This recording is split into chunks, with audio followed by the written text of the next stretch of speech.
তোরে যদি আজ ধরতাম রে বাইরে ভিটার সামরা উড়াই লাইলাম বলে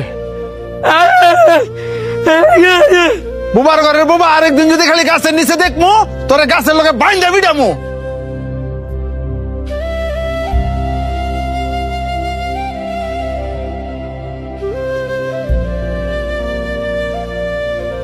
হ্যাঁ বাবা সরন্তে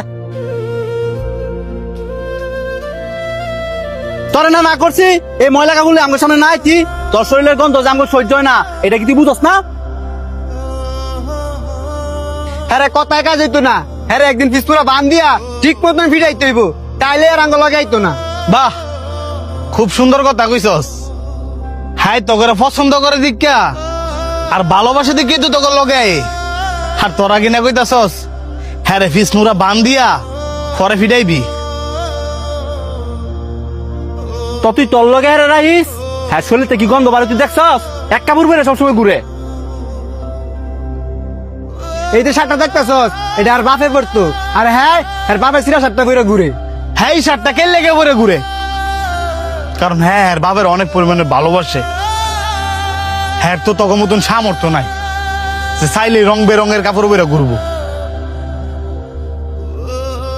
হ্যাঁ বুবা দেখা অসহায় দেখা তোরা কি আরে মানুষ মনে করস না?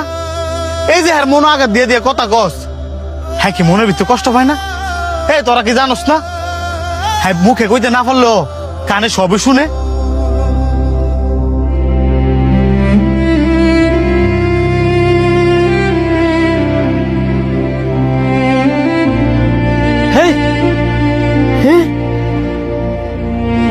সর বুবা আমার কাজ আমারে করতাম দে। কেডা রে আমার আম গাছের নিচে? কাকা ওই যে হ্যাঁ এই বুবাই হ্যাঁ না করার পর ওই গাছ উইডাল দিছে। বুবা তোরে আজকে আমি খাইছি।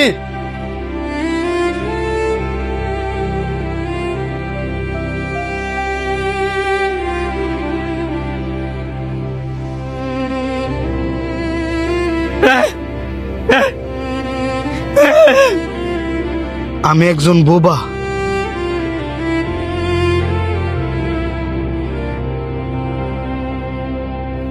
আমি চাইলেও কারোর সাথে কথা বলতে পারি না। সবারই তো মন আছে, আমারও মন আছে।